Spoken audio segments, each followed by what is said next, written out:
తెలుసు, కథ అని తెలుసు, కథలన్నీ కంచికే చేరునని తెలుసు.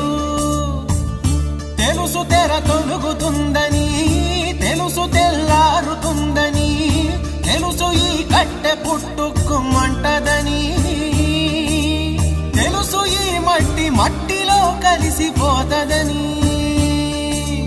ఇన్ని తెలిసి ఇరకాటంలో పడిపోతావు ఎందుకని? మాయ